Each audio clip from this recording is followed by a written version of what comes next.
How does a teacher bully a student? Well, number one, excuse me, sorry, I'm about to cry. Number one is they never listen to my complaints. When I'm saying like, hey, these little kids are calling me the N-word, or this little kid slapped me in the back of the head, they would just be like, just go sit down. They would always dismiss it, right? And then I even had teachers, man, when I was in fifth grade, I had a teacher that I don't know what I did to her, but she absolutely hated me. And that was made evident by the fact that no, she would talk to me really ugly, and she would I had an incident with this teacher where she called me out of class, and she actually she took me out to the so it turns out something happened. My mom had called the school to get after this teacher because I had told my mom, I was like, this teacher keeps telling me stuff. Like she keeps messing with me, right? Because I had come home crying because this teacher yelled at me real bad in front of the class because I don't even remember the reasoning. I don't even remember the reasoning she did it, but huh? Probably because you were a bad kid. That's why. Right. All kids deserve this, right? Like, Man, I was in all the gifted and talented classes, man, for real. Like I was the biggest nerd, you know. So yeah, misbehaving wasn't really me, you know. Plus, like I said, nobody liked me. So, anyways, it turns out my mom had called to make a complaint against this teacher, and so to retaliate, that teacher went and she grabbed me out of class, and she had me by the scruff of the neck, and she went to all the fifth grade classes, and she got all the teachers to bring their students out to the playground. And on our playground we had like these big huge monster truck tires that were painted bright colors, right? I guess for, we climbed on them, and what they played that King of the Hill game, right? The boys on those, right? And so this teacher made me stand up on the tire, and she addressed the whole fifth grade class. And again, I don't know why the other teachers didn't say no, or hey, don't treat that kid that way or something.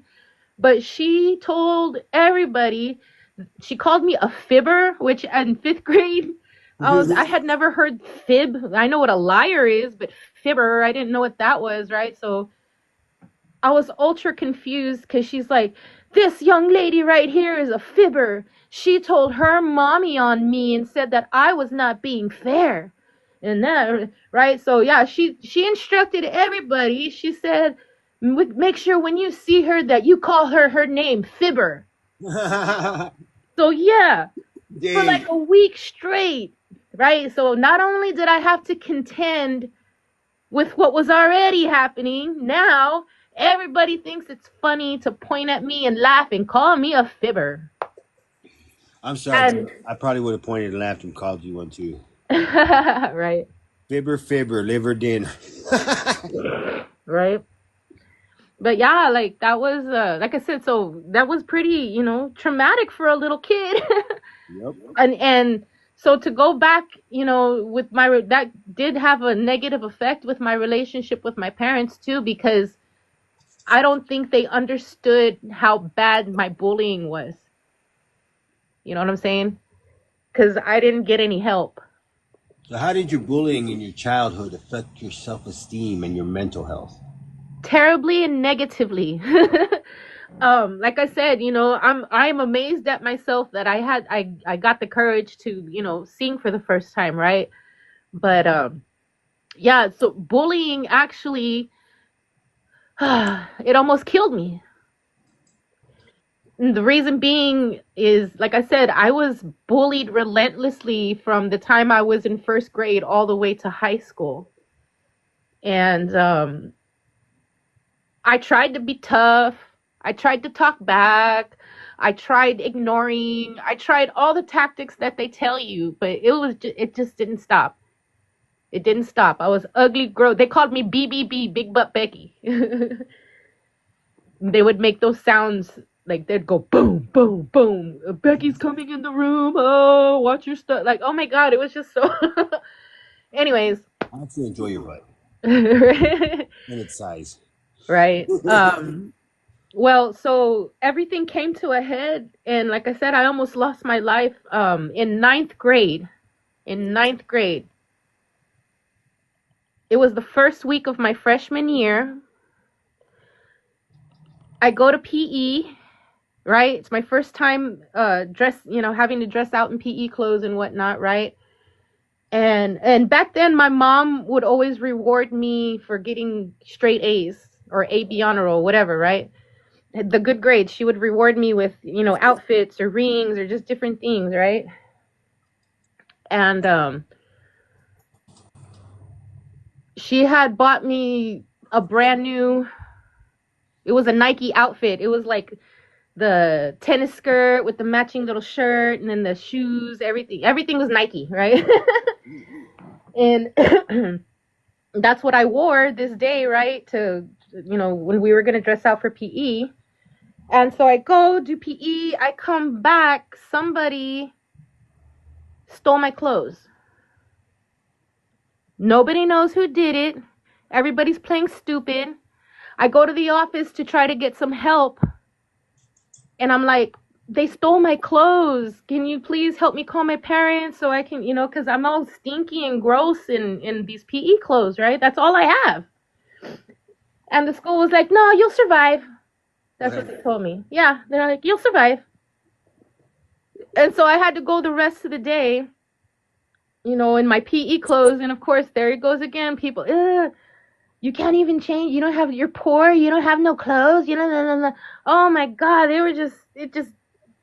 That day broke me. That day broke me because I was like, man, I can't get no help from my parents. I can't get help from teachers. I can't get help from nobody. And I made the decision that day. I said, I don't want to live anymore. Ninth grade. And I'm declaring I don't want to live anymore. And so, like I said, I made up my mind. It was so crazy how, like I said, it was just like I became a robot. And I had one goal in mind, and that was it,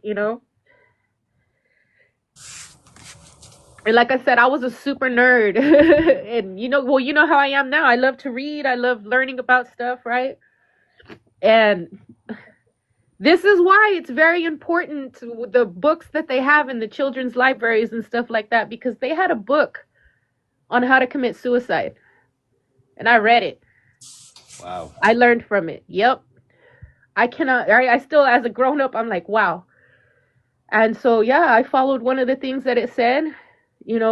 We had come to San Antonio that weekend, after this happened. Before we get into that, let's explore that real quick. So, as a ninth grader, now, you got kids that are ninth graders, Yeah, graduate and stuff, and you got one more kid about to be a ninth grader eventually, right? yeah. Do you see now the importance of why we should keep certain books out of the school libraries?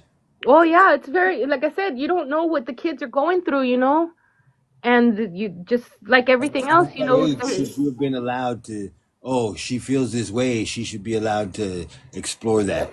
Yeah. Does that sound? I needed somebody to talk to. I needed somebody who was going to be on my side. I needed somebody, because like I said, without that, like I said, I'm looking for answers, and in my school library, there it is. I guess that's the key word right there, on your side. Mm-hmm. Would you say this is where, I know we get from the, like other communities that say, hey, you're hating on us and stuff like that. Well, it's on your side to let you know you're about to jump off a cliff. Maybe you should do that. That's on your side. Other people would say it's on your side to say, no, jump far. Yeah. That library book at that time told you to jump far. Yeah. And it told me how. It told me how. It told me how much. It told me what to do. It told me what to look for.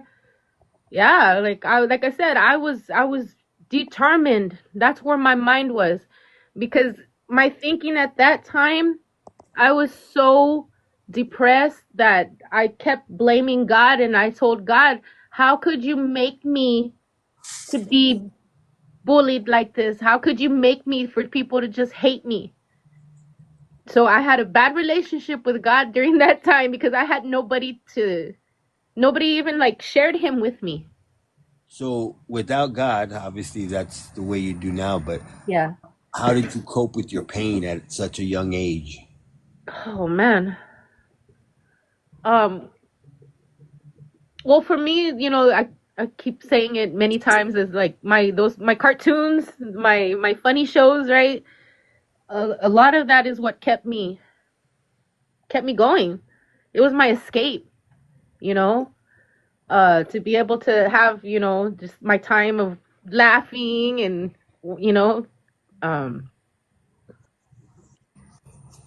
finding joy in the TV, you know, where that's what I always felt like, the world hates me, everybody hates me, but my TV shows love me, my TV shows always make me laugh. My TV shows give me hope, um, that's why I gravitated towards such silly programming, like I said, Pee-wee's Playhouse was a godsend to me, because it was a great escape from, you know, everything else that was going on, with school and the bullying and whatnot, So doing that, just like I said, my escape was TV, was movies, was cartoons, So that's all I knew. That's all I knew to do, was just to escape, to try to pretend like it wasn't happening. So ninth grade, you have this terrible day. You come home. What happens? Well, like I said, it was a day that we had to be coming here to San Antonio for my dad's, reserve time. So I just packed. I packed. You know what? It's kind of crazy that my parents really didn't snap onto it, because I didn't really pack that much. Because I knew I wasn't coming back. That was my belief, anyways. I knew I wasn't coming back. I put a few things in a bag just to make it look like I packed my stuff, so my parents wouldn't, think I was disobeying them. But yeah, like I wasn't planning on coming back. What was your plan? To follow what I learned in the book and be gone, do away with myself. Like I was determined. Like I was like, I'm not coming back. That's it. I'm not coming back. It's done. Very weird. I still to this day, it makes me feel sick to my stomach that I was that close to losing my life. Sorry, I had to blow my nose. But it's so crazy how things went down, and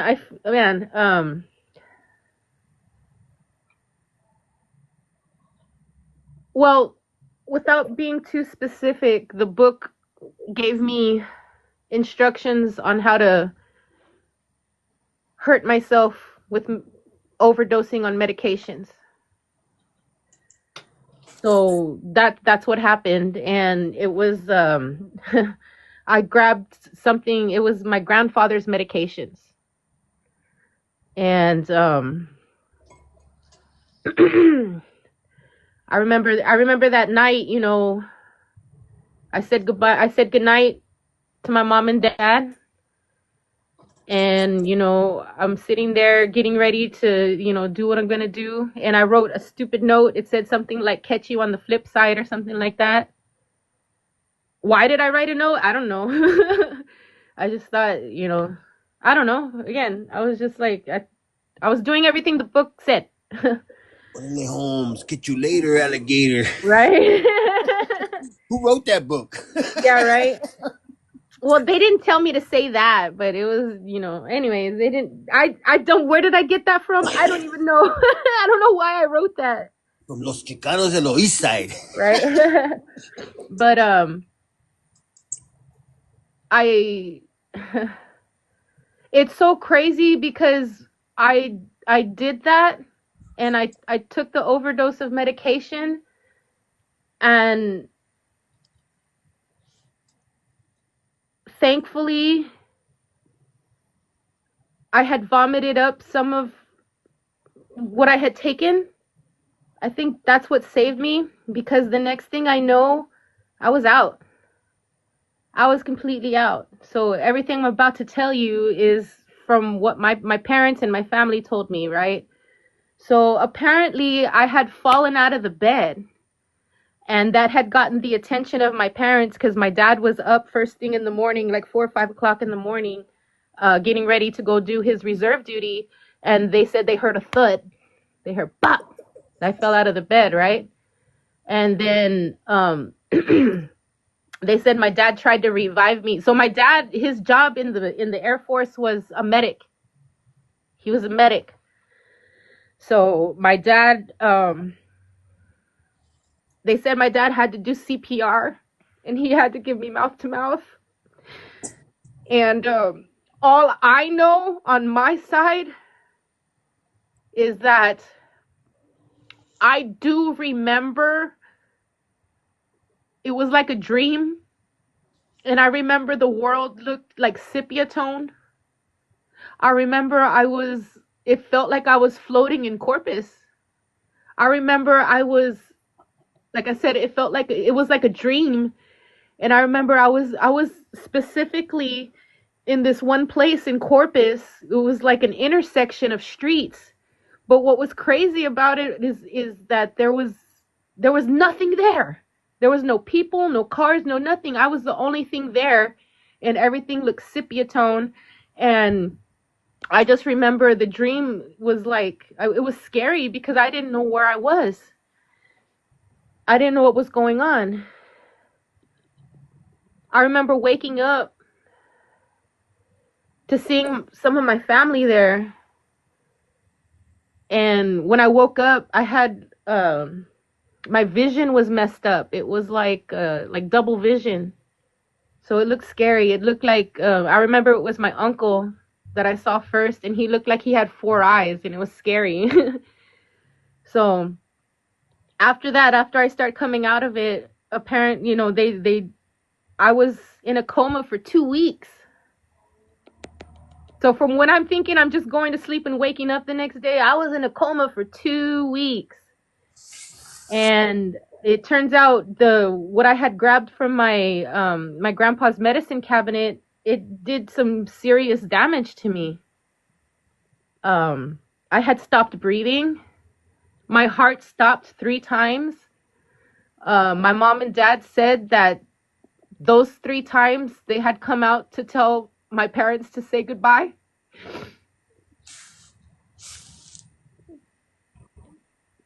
And all I could think of when I woke up was, damn, I woke up. I was so disappointed. I was so disappointed. That's how depressed I was. I was like, man, you can't even do this right. And I'm glad you couldn't. Yes, thank you, Jesus. For real. For real, man. Like, it's just so crazy to think how close I came. And why? Because I let other people get to me. I let other people determine my value. I let other people convince me I was worthless. And so I guess you could say, like, with what we're doing right now, and all the things that we do with the music and whatnot, that is my motivation to make sure I share my story, because I know there's many, many of us out there that were bullied or are currently, getting bullied, and I want to help empower them and strengthen them, because thank you, Jesus. Here we go. Fast forward to today. I made it to 43 years old. You know what I mean? And I know there was a reason. There has to be a reason. You know what I mean? But yeah, like, so that's that's how crazy things had gotten. That's how desperate I was. Like I said, I didn't know how to deal with it. I didn't have anybody to talk to. I just felt like a completely worthless piece of crap. So it had a very negative impact on my life at the time, specifically because I didn't know how to fight it. I didn't know how to stand up for myself. I didn't know. you know. Man, that's Yeah, that's a lot. your coma, right? Mhm. So we have music that we're talking about. We have your relationship with your mother and your father that we're talking about, your grandparents, right? Yeah. We have all that going on. The bullying in school. Do you have any, at this point, you're freshman, you don't have no relationships, right? Nah. So that's it right there. So coming out of the coma, what all's going on? You went into a coma. Were you doing music actively or no? No, it was already after, like I had just started barely dipping my toe in it, you know what I mean? That was after I had, tried it. Um, Again, I had kind of a hard time getting started because of it just, again, lack of confidence. I was scared, you know, I didn't want to get made fun of, you know. I didn't have my armor yet, you know what I mean? And referring to the Coming out of armor the of God, coma, you know.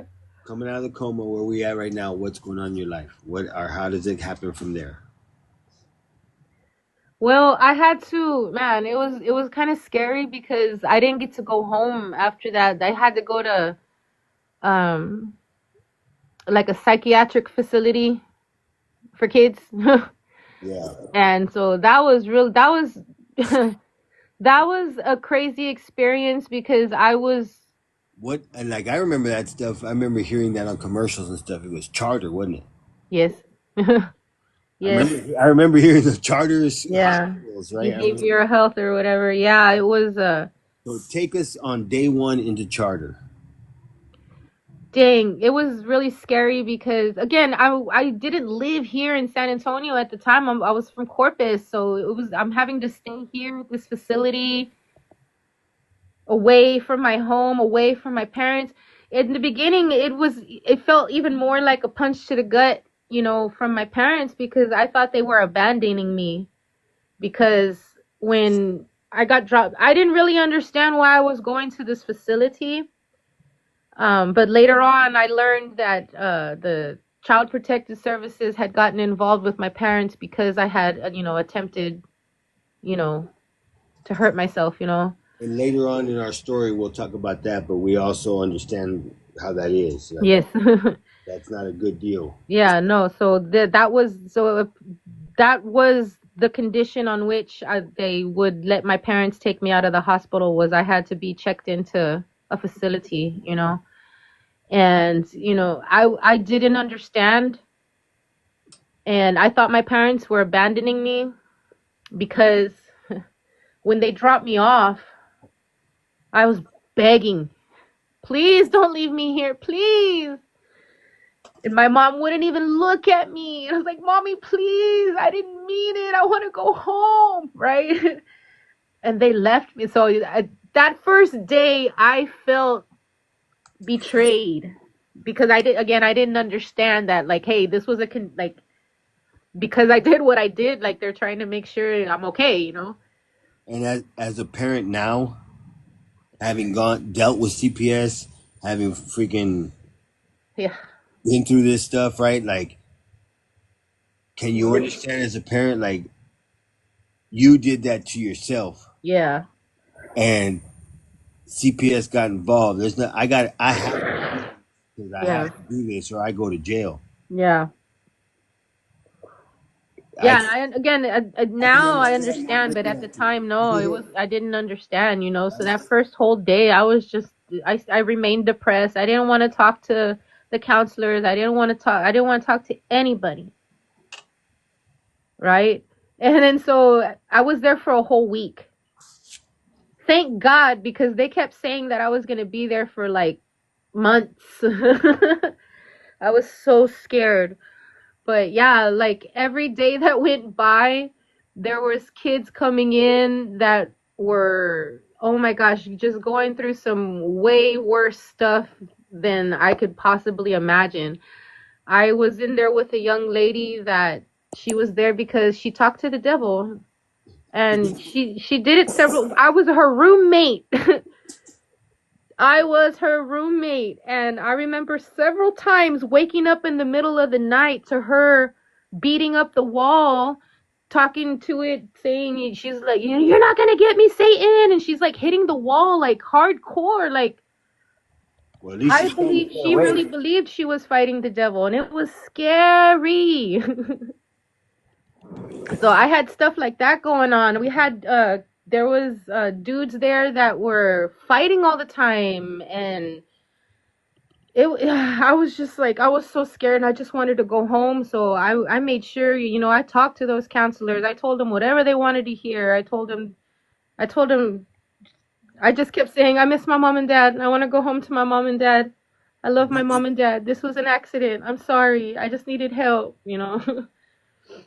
And so yeah, they find, like I said, I did my part, and I cooperated, and I did all the therapy sessions and all the group uh like they put you in group sessions where you can, like learn to work with other kids and stuff. And yeah, like one of the things that I hated was the medication they tried giving me, because it made me feel like a zombie. It just messed me up completely.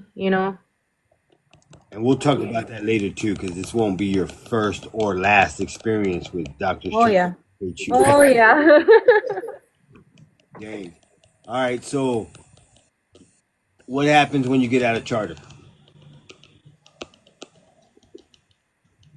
Well, first of all, I was relieved. um How's my the parents, huh? How's the family? Like I said, we're relieved, finally able to be able to come back home to Corpus. It was just it was very strange, and I could tell my parents were trying to be careful with how they acted and what they said around me. And it made me feel uncomfortable too, because it's like it made me feel bad that it made my parents feel bad. Does that make sense? Yeah. um I for a long time, yeah, I carried around a lot of shame, because I did that to them. I put that's gotta be that's not easy. As a mom today, I can only, like, yeah, like I completely regret what I did. Completely. Um but I also know that God saved me for a reason, for a purpose. At the time I didn't know. I didn't realize what it was, but you know what actually happened after that? I That's when I kind of started going into like a rebellious phase, cuz I was like, "You know what? F it. If the teacher, if everybody's just going to bully me, then I'm going to be mean. I'm going to be a jerk now." And you know what? Let's dig into that, because, like, honestly, the one thing we haven't talked about so far is your relationship with God. What's your Yeah. relationship with God at this point? There was none. There was none to speak of, So, you know. so what is your upbringing? Like I said, like me, I grew up in the church. I grew up Yeah. sleeping in pews and stuff like that. What was your upbringing when it comes to the church and God? Uh I was raised Catholic. Um Culture. yeah, basically Catholic, because they said I was Catholic. uh I we Did you do went to catechism and all that? Yeah, I had CCD classes. I did my first communion, confirmation. You did your little white dress and all that? Yeah, I did all that stuff again, but I just, you learn the routines. There's no real, like, But legit, you grew up in the church too, pretty much. right? Your first day of life that you can remember, you were at a Sunday school, Mhm. right? Mhm. Okay, that's what I'm saying. So there's no excuse. It's not right what you Yeah. learned, obviously, and we learned that later. Yeah. But the minute you were born, all you remember and all you know is church, right? Yeah.